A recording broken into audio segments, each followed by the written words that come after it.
So what current Dominican fighters do you promote? I know you got Eric De La Rosa, you got Jason Rosario, Javier Fortuna, Michelle Rivera. The twist, Nunez, Luis Nunez. Nunez. You got Starling Castillo's with you. Castillo. So that's six off the top of my head. 6 Dominican fighters. And it's coming 3 more that we built him now that he be really very good. Give me the names, because I'm the voice of Dominican boxing. So I need to know the names. I didn't sign it yet. I built first his career. And then when it's ready, I sign it. So... Okay, I see. That's smart. This is secret, because if you see my name, people doesn't want to fight him. You see, because all my fighters is coming to fight. I get. And that is my trademark. That's interesting. He's gonna tell me when the camera's off, so don't worry about it. No, but so I'm the voice of Dominican boxing. I'm very adamant about that because I interview almost all the Dominican fighters, and here in New York City we got a lot of Dominicans. 50% of the Latinos in New York City are Dominican. That's how much the population. So let me put it this way for you, for your people. July 16, a Dominican fighter, he will fight in Barclay Center. Okay. On the top. Headlining. Second one. Oh, he's a co-main event. Okay, you can't say who. No. But I can guarantee you that people will love him. Hey, listen, I'm excited for you. You got me excited. I'm going to be there because I live in New York City. I'm going to be there. I'm giving you my word. I'm going to be at that fight. And I definitely will be interviewing whoever this person is. The only problem I have, that I have the Mexican that will fight with him. Hey. And that's it. No more. That's fine. But it'll be a great fight. All right, I'll see if I do my research and find out on my own. But getting back to what I was saying with New York City, we got a lot of Dominican fighters, Dominican people. And so there's a Dominican Day Parade. I believe is the second Sunday every year in August. So the second Sunday in August every year. And the way the Puerto Ricans do it with Coto and Trinidad, they used to do it on the eve of the Puerto Rican Day Parade. Us Dominicans, we want something like that where maybe we have a card with 2-3 Dominicans here in New York City, and on the eve of the Dominican Day Parade, maybe not so much right away Madison Square Garden or Barclays Center, because we still have to develop. But there's a like a little arena. It holds about 3,000, 4,000 people in Washington Heights. That's a Dominican haven. That's not everybody who lives there is Dominican. So my dream is to get the all Dominican card on the eve of the Dominican Day Parade over there in United Palace. And I feel like you're the guy I have to talk to. That's why I was so happy when you told me, yes, you're going to do the interview. I was like, yes, I can finally tell the man who could probably make this happen. The problem is the dates on TV. Okay. And the quality of fight you will put. Mm-hmm. Because Dominican is very natural now in boxing. So you need to put the real fights to fill it up the place. You will not fill it up the place with low end or future champions. You need to be something big to attract. And in this moment, without the TV for that day, because everything is being done, it'd be almost impossible to fill 3,000 people. Okay. And it's a big risk money-wise. But in the close future, we need a champion, Dominican champion. For sure. And 3,000 people is not too many to pay, because if you imagine that only the test for New York is over $1,000 for each fighter. Mm-hmm. Plus the hotel is very expensive. Here in New York, You're talking about $200 to $300 a night. And then the food is something impossible. And with 3,000 people, you're not covered. Oh, I see what you're saying. So you're saying just the fact that it's in New York City, the city's so expensive with the hotels and everything else and medicals, ends up becoming expensive, and it's no way you can recoup. Forget about to make money. I will do it for free. I did it many times for free, but the point is not to lose money. At least break even, and it's difficult right now with the quality of fighters we have right now. And like an example, any fighter today, you're talking about, depending, but to headline, you need to look on $150,000.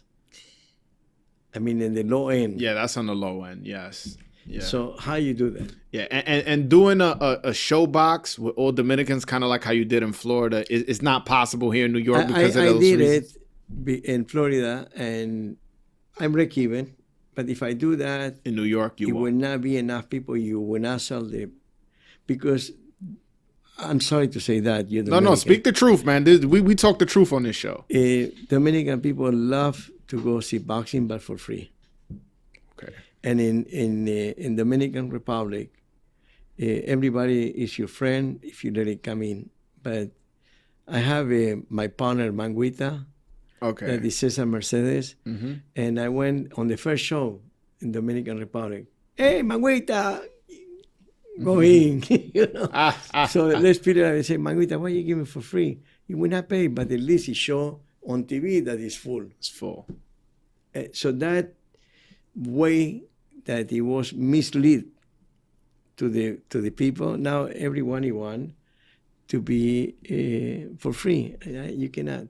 And you have no TV. You're talking about pelota, baseball. Yeah. Now there's no issue. The government help. It put money on that. You're talking about boxing that is so noble that and it takes so many people from the street, so many youth, and the government doesn't help in that. It helps only pelota. Well, I have seen that. Like, I feel like the talent in Dominican Republic has gone up significantly, and it's because I spoke as I mentioned before. I've interviewed a lot of Dominicans, and what they tell me is that this is now Cuban coach and the national team, which is why a lot of the Dominican fighters now are coming, and they're looking a lot different than they did in the past. So I feel like they're investing a lot in the national team, but as far as maybe elsewise, not professional. Yeah, professional, no. And this is the reason that it's very hard, because the culture of the Dominican is to go for free, and it's no TV. Now I want to put a fight Dominican, that Dominican fight that I treat. All of it was Dominican. I called few station, and he said, you need to pay me. So instead to get paid, I need to pay to show the stations in Dominican Republic. It's shameful. Yeah. Well, the Dominicans in New York, we would support. I'm telling you that because I'm the pulse of the people. I'm telling you, we will support. As far as 3,000, I can't. There's no way I can know if 3,000 will show up or not. But I know that there is a Dominican fan base in boxing here in New York. I understand that in the Dominican Republic, it's not so much. But if you look from the boxing voice, you want a challenge? You want a challenge? Sure. Okay. I won on July 16, even though it's not my boxer.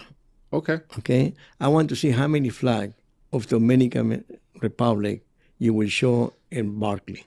And you will see, and it's a very big name. The guy who's fighting? And it's a world championship fight. It's a world championship fight, July 16th, you're telling me. Oh, you get me excited. But listen.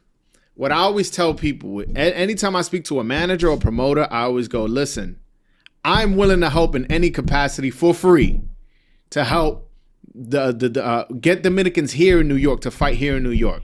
And I feel like we're misleading how to promote Dominicans, because Dominican people, we're party guys, you know? So a lot of the times promoting with clubs or promoting with musicians and promoting in certain areas, whether it be in the Bronx or Washington Heights, where there's a large population, because I never see no posters, I never see billboards or anything, or them having a video of them walking down Broadway in Washington Heights. Yeah, this situations where I feel like we're missing something as far as getting promoted. And again, and it's not necessarily because there's bad promoters, because, you know, I'm not going to say Top Rank's a bad promoter. That would be a lie. It's just they don't know the market. So that's the whole reason why I started my channel, to promote and almost educate the promoters and managers, because I have a lot of relationship with managers, not so much with promoters, on how to promote Dominicans and where to promote them. So Well, you have your challenge to see how many flags I will show. It's not my show, by the way. No, it's not your show. But one of my guys, he would fight the Dominican top notch. Okay. And that I want to see how many flags I see. Can you give me a weight class? Oh, no. Come Definitely on. No. If we need first to sign a contract and then we go. All right. Well, listen, I'm gonna accept that challenge. How about that? I'm gonna accept that challenge. I be in Barkley. I'll be there too. Oh, I'll be there too, and I'm gonna pay because I'm not one of those Dominicans that want it for free. I'm gonna pay. So I'll be there, and I guarantee you, I will have more Dominican flags than you expect. I hope so, and then we can sit and talk. And then we'll sit and talk again.